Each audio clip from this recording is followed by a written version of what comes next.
So it's that time of year again. The holidays are a time where we come together with loved ones, with friends to celebrate long-standing traditions and have family gatherings. There's such a strong emphasis on celebration and cheer, but the reality is that many of us just aren't filled with the holiday spirit.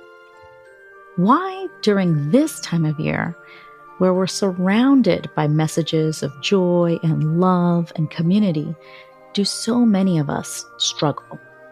I'm Dr. Neha Pathak, and you're listening to Health Discovered, a podcast by WebMD. As most of us realize, it's not just the expectations of the holidays and the stress of family gatherings that are to blame. This time of year, the days are growing darker, the weather is colder, and studies show that this can have a profound effect on our mood. And we all know that gatherings with family and friends and the pressures that brings can also add to our stress. Joining us today is licensed psychologist Seth Gillihan, who I'm always super excited to talk to. He'll talk with us about managing seasonal expectations, understanding our vulnerabilities, and ways to find gratitude during difficult moments. Hi, Seth. How are you? Hello, Neha. I'm good. I was just thinking to myself, I've had a great day so far. And as I was thinking that, I cut my finger with a knife as I was cutting an apple. Oh my God. That always happens. Still a great day. Still a great day. And a great day, a great time of year. And I find myself getting anxious. And as that happens during the year, I always think I need to talk to Seth again. Well, we are overdue. Last time we were talking, Yeah. I think I was in the basement and our bathroom was having some work done. And this is better. It's better having a bathroom that works, and it's better not being in the basement. So many things to be thankful for this time. I think the last time we talked, I was in a closet and my children were in there. Yeah, my memory was that you were in the dark, but I couldn't remember why that might have been. Yeah, a closet would do it.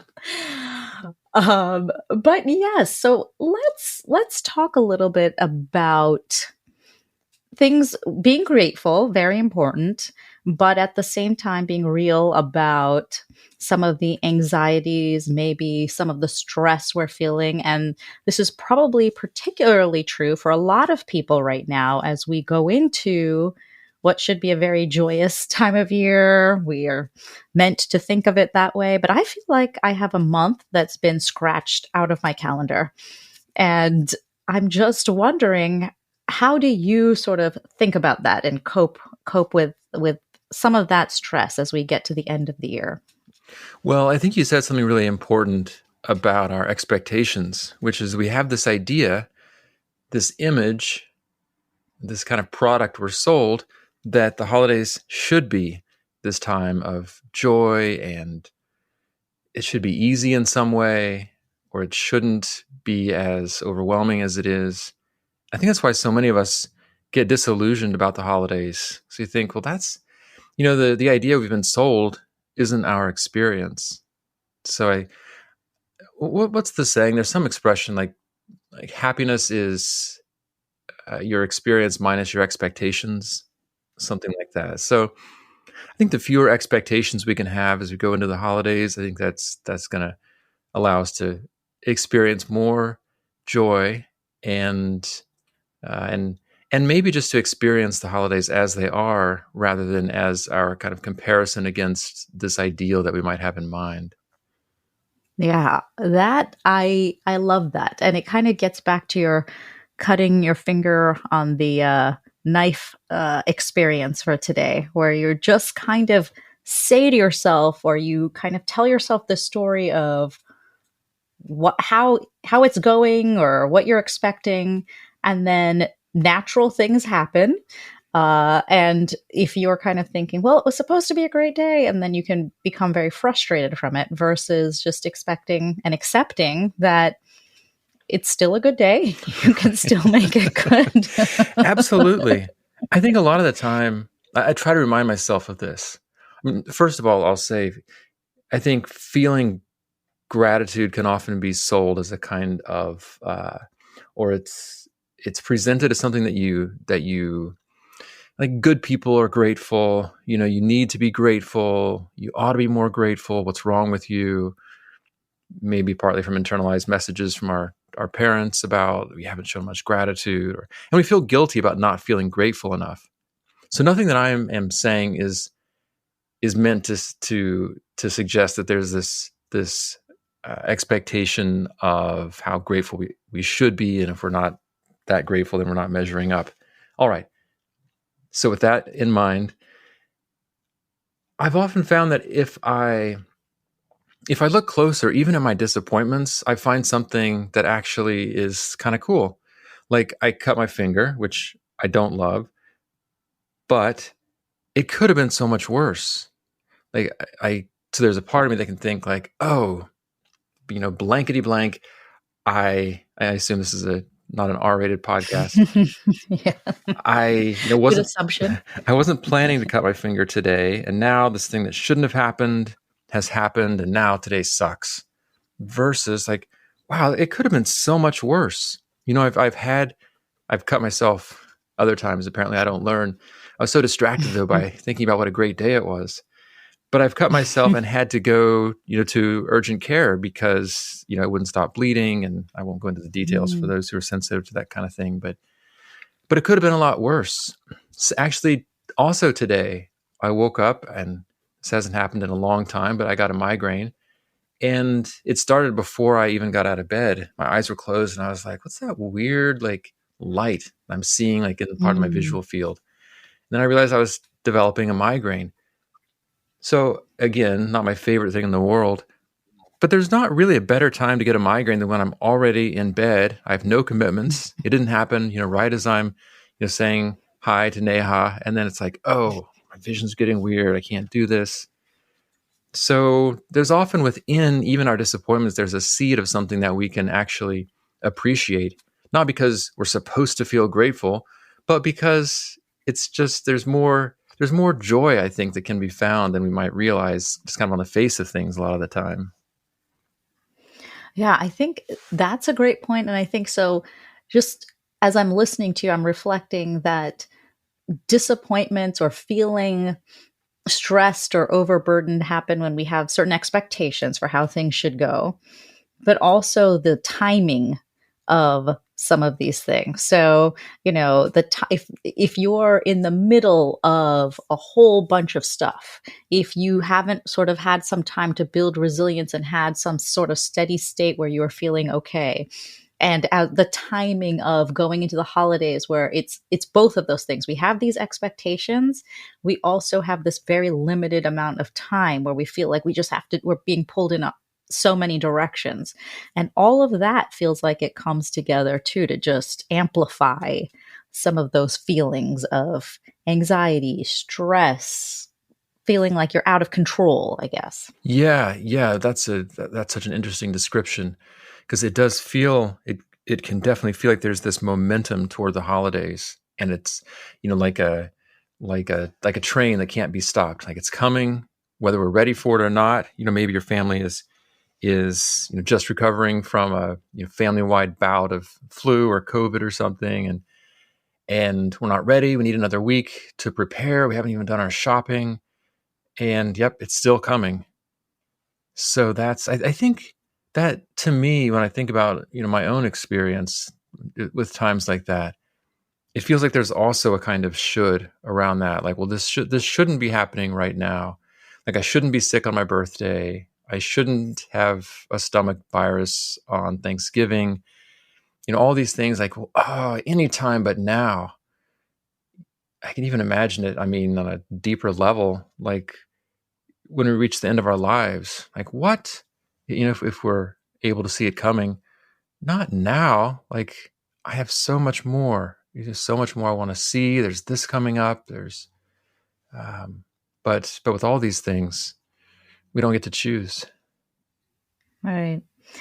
And it also feels sometimes, if to take the the flip side of the coin, like you're encouraging us to do, is that it's almost like those kinds of moments that help you kind of rethink or reflect back on, is this how I want to be living? Like, I feel like I find myself doing that a lot right now, where I'm like, why am I so, is this really how I want to go into the next few weeks, where I'm going to be spending a lot more time, not forced, I promise. I do want to see my children for 2 whole weeks without school. I promise. No sarcasm there. Right. Who wouldn't? So it is just sort of like this whole taking a step back, like using that, like you said, the momentum towards something that feels really stressful, and just kind of saying, no, let me stop this thought right now and just reflect on, how can I change it? How can I shift, or how can I like prevent something like this from happening again as we go into the new year? Yeah. I'm reminded of that line from what is it? It's beginning to look a lot like Christmas, I think is the song, but I think all parents can probably relate to one of the lines, something like, "Mom and Dad can hardly wait for school to start again," I think is the line. Which I'm sure I never understood as a kid. Why do parents care about school? But the couple things you said I wanted to respond to. One is that, again, coming back to expectations, I think there's this idea, this kind of assumption that we have about how life is just kind of supposed to go. Like we should, and I hold this assumption as much as anyone.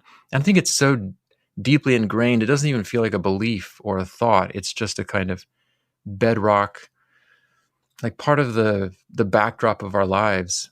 We expect you reach a certain age before we die. We expect for things to go relatively smoothly. We don't expect to have prolonged illnesses. All these expectations, and so it can feel like we're kind of getting a bum deal when those things don't go the way that we imagine they're supposed to. And I remember, I forget about as often as I remember, but I continually come back to the realization that we're not really owed anything. Like existence itself is like why? Like why are we even here? So even to exist, is any kind of existence at all, is like kind of an amazing thing, which is not at all to invalidate our suffering, or say like, well, you have nothing to complain about. I mean, I think one of the things I often feel grateful for is that sort of the way I see it, the universe kind of makes room for my griping and complaining and lack of gratitude. Like there's space for that. That's fully in bounds too. Yeah, I think it's really interesting. It's sort of like that better out than in when it comes to nausea and vomiting. It feels the same way when I'm talking to my kids about their mental health symptoms. Yeah. Like when just last night, my daughter was talking to me. This is my 9-year-old who I end up having these really profound conversations with. And she's just like, why isn't it that we can't just be happy? Why weren't we made in a way where we can't just only see the positive things, if that would make our lives easier? Yeah. And so we had this whole discussion about, well, then how would you appreciate that you're happy if you didn't have those moments that you realize the opposite of it, that I'm not happy? Wow. And she was just like, yeah, but if we were made this way because it's the best way that we could be made, why didn't we get made, to, her words, not mine, to just see it in a positive, happy way so that we would never feel sad? Right. Yeah. Interesting. Deep conversation with your daughter. Defer to you, Seth. How old is your Please daughter? give me a response. She just turned 9. Wow. End of November. Oh my goodness, a third grader. So yeah, I mean, unfortunately, I mean the truth seems to be that the forces that created us, these evolutionary pressures, they were blind to our happiness, as far as I know, or I should say, our happiness was not their paramount objective. It was our survival. And unhappiness can be a real motivator to keep us alive. So yeah, it's unfortunate in a way. And yet I think, there's such an important truth in what she was asking, which seemed to be about perspective. If I understand her question, it wasn't just why aren't things always good, but it's why can't we just see things in a way that's always positive? And to some extent, I think we can. Again, not in a toxic positivity has become kind of a buzzword or a buzz phrase these days, but not in that way where it's denying the unpleasantness of life, but yeah, keeping a broader perspective in mind, and because I think we're not only do we see the negative, but it's easy for us to only see the negative, only see the 5% or 1% of our lives that is less than perfect, and to ignore, like, wow, I can breathe. My breathing is unobstructed. Like that's a big deal, etc. Yeah, no, I think you're right. It's almost like what we came down to is the conversation is in two parts. Like, you need to be able to experience some of the negatives, and then the second part of the conversation, and you need to express that, like, I'm not happy because of X, Y, and Z, and then that allows you to have the second part of the thought, which is, well, then I can do X to maybe be happier next time, or to do it better next time. And so I started off with just trying to stop the conversation by being like, well, happiness is a choice. So you choose, you get to choose. It's up to you. And balls in your court. It's all up to you. And so then she just was not having it. She was like, well, it's not up to me because I keep seeing some things that are not positive. And then we sort of went to, well, what are those things? So she got that out. And then it came to, well, then what can we do to make it? But it's almost like you're saying the survival advantage there is to recognize something that is deficient or maybe not optimal, and then be able to then do something about it, rather than just be stuck in that place of something is bad and I'm not happy. Yeah. There's something beautiful about that exchange between you and your daughter, which kind of goes, for me, it goes beyond the content of what you talked about. And it's the whole process that here your daughter comes to you with something that is troubling her or puzzling her, and she brings it to her mom and has what sounds like, an intimate discussion about it in a way that I'm guessing led both of you to feel closer to each other, maybe to have some understanding of those topics. And it reminds me of, there's a line from, there's a monk, I think a Benedictine monk named David Steindl-Rast. And he said that we're grateful not for life's problems, but for our ability to handle them. And again, these problems, like having an issue and taking it to someone that you love and talking about it. It's not that I'm grateful, like, oh, thank God I have this, this struggle that I'm dealing with, but what an amazing thing that I have the ability to take it to someone that, loves me and is going to talk about it with me, or it's something that I handle on my own, that I am able to cope with. And that's something too, I think, where we can find gratitude on that level too, that ability to deal with problems, which, I mean, just as human beings, we're such amazing problem solvers. Also, not always. I think and problem creators. Yes. We're just trying to show off how we can solve problems by creating more and more. That's right. And so again, this brings me to the conundrum of this particular time. So I'm going to bring two of those to your attention and ask you to reflect on both of those. So one, let's start with this one, which is that this is a time that is taken out of a lot of people's lives to get back together with family, friends, loved ones, which is what we know social connection can be a health driver, and isolation can have negative health outcomes.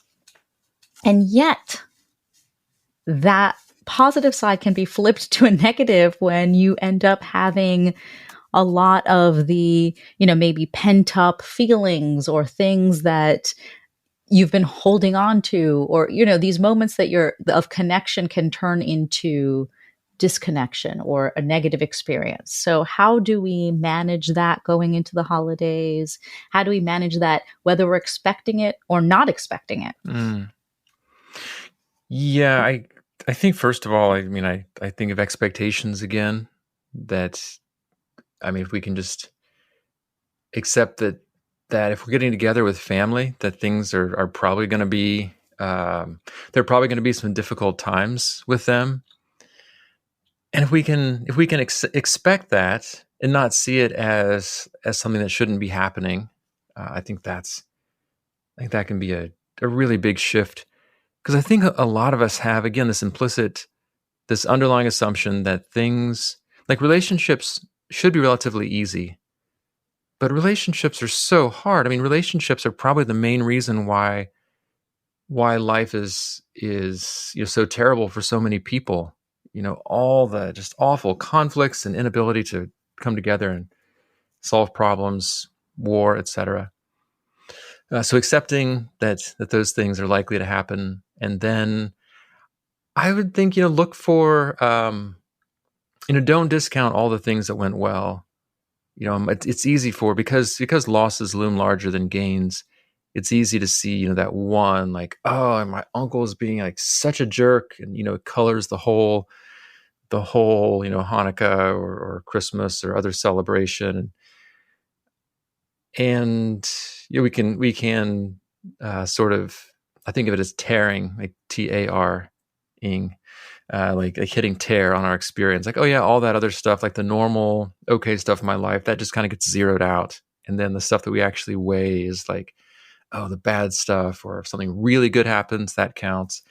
But maybe just um, allowing ourselves to be a little bit more aware of the everyday good things that we might take for granted, or the nice connection we have with our brother, who's always easy to get along with, and realizing it doesn't have to be this way. Yeah. I think, yeah, what you said about managing expectations too is if you can kind of go into it with that knowledge, because sometimes some people who want to connect just have maladaptive ways of doing that. Like they just don't, they want to connect, they want to be in your life. And it's like the toddler that's kind of acting out. They want your attention. They just don't know how to do it in a way that is conducive to a positive experience. So maybe kind of thinking about that, who maybe experiences life that way, who sort of reaches out to you and tries to connect in that way, and just how are you going to respond? Maybe trying to understand those vulnerabilities. It's hard. It's really harder said. No, it's easier said than done. It's harder to do than say. I'm telling myself right now, because certainly, there are certain things where I know um, these are difficult relationships. I know what someone wants of me, and it's just hard to do it sometimes. Yeah. Yeah, I remember an interaction with one of my brothers years ago, and he was getting married, and there was some tension about like what we were going to attend as with young kids, and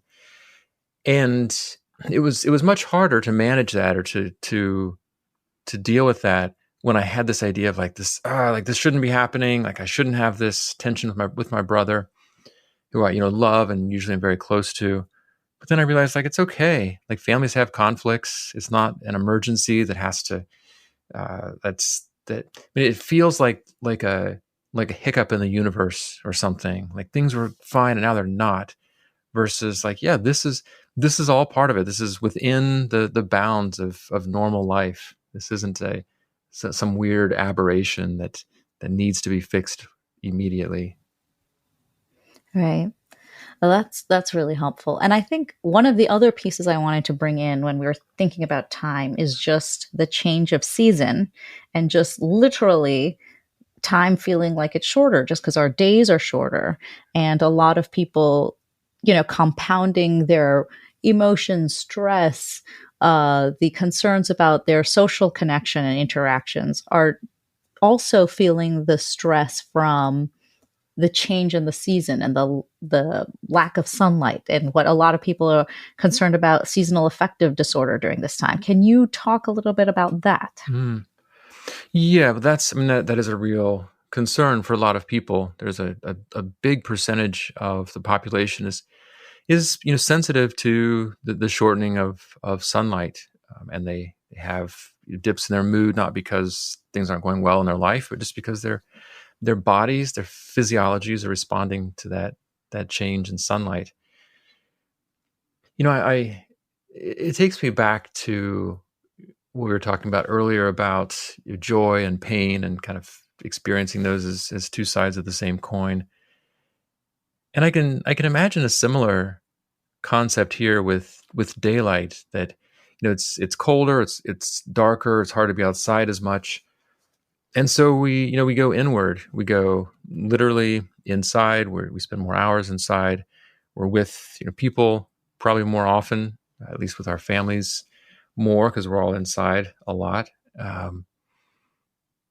So I always, when I talk or write about seasonal affective issues, a big part of it is to find activities that can replace those things that we normally would do, like maybe getting outside as much as we can, spending what daylight we can outdoors. Of course, for those who actually suffer from seasonal depression, like a very powerful light box could be helpful. A person can talk to their doctor about that. But this, I'm sure you're familiar with the concept of hygge. It's like a Scandinavian, maybe Danish. I think it's Hygge, I think. Pronounced hygge. Anyway, it's this idea of it's like coziness is probably the closest English translation. That it's that experience you have when you're inside, and usually it's cold outside, but it's warm inside. Maybe adding a fire would increase the hygge coefficient. Maybe you've got a warm drink, and you're with people that you love. You have a blanket. It's that real kind of like tucked in feeling. And I think that sense it's not, if you recreate all that, you're with people, you're sitting by a fireplace, and it's summer outside, and it's bright outside. Like there's not that same type of coziness.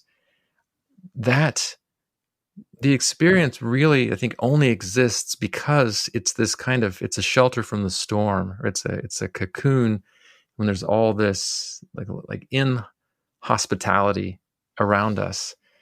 So maybe we can accentuate that part of our winter experience, and really play up the contrast. Like, wow, it's what's the line from a holiday song? The weather outside is frightful, but the fire is so delightful.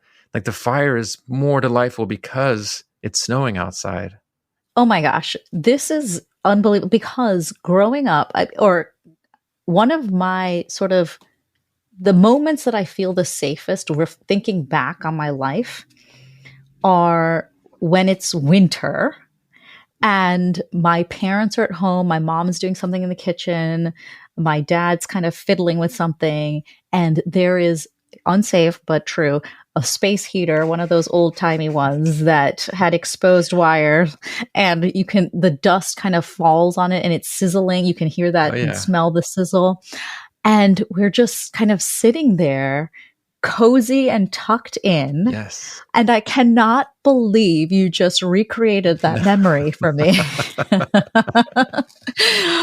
with the hygge. So I'm going to have to look that up. Hygge?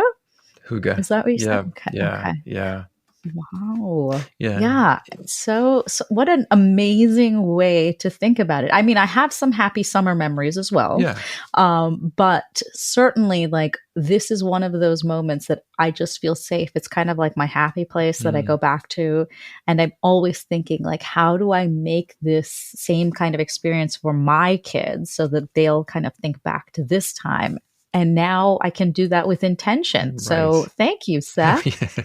You're very welcome. I'm glad it resonated with you. I felt a bit like a like a Thomas Kincaid painting or a Hallmark card as I was describing it. But you jogged a memory, actually a couple memories for me. One I'll share is shortly after we moved into our current house, maybe 12 years ago, there was a huge blizzard. Maybe we got like 24 inches of snow or something.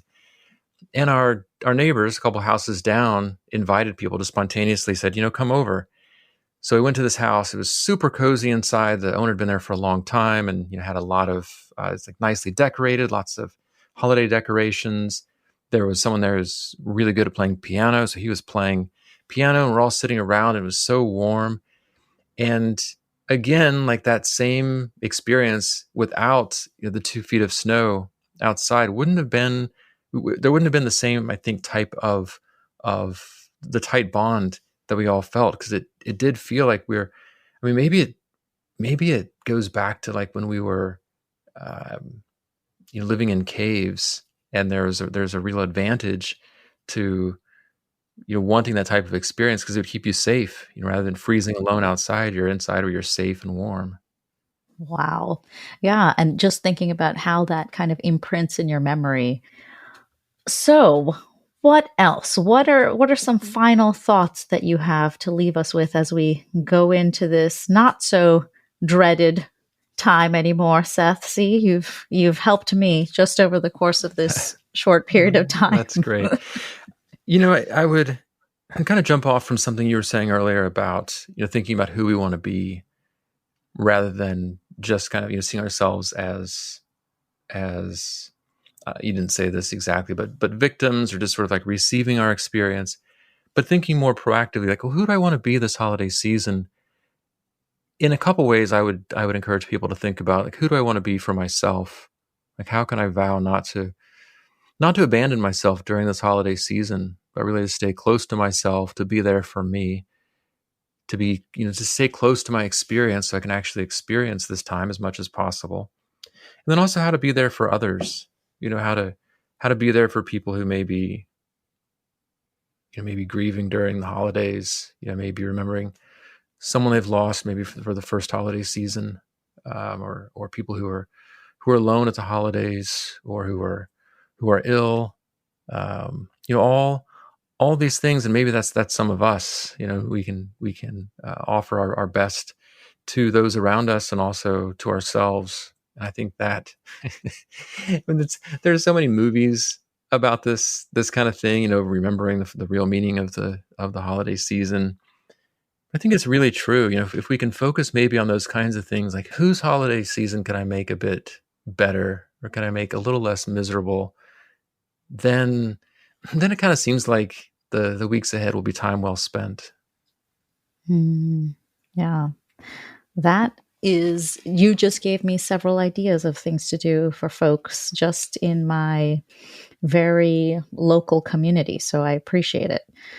Right on. You are the king of one-liners today, and remembrances of lines and lyrics past. So I appreciate that. Yeah, it's all coming back to me. Thank you again. I hope you have a wonderful holiday season, and that your family has a moment of hygge Yes. going into this next few weeks. Thank you. And the coming year. Thank you, Neha. Always great to speak with you, and I wish you the same for you and your family. To learn more about Dr. Seth Gillihan, you can visit sethgillihan.com. Thanks for listening to Health Discovered, a podcast by WebMD. I'm Dr. Neha Pathak, Chief Physician Editor of Health and Lifestyle Medicine, and I wish for all of us to have a happy and healthy holiday season. Take care, and we'll see you next time.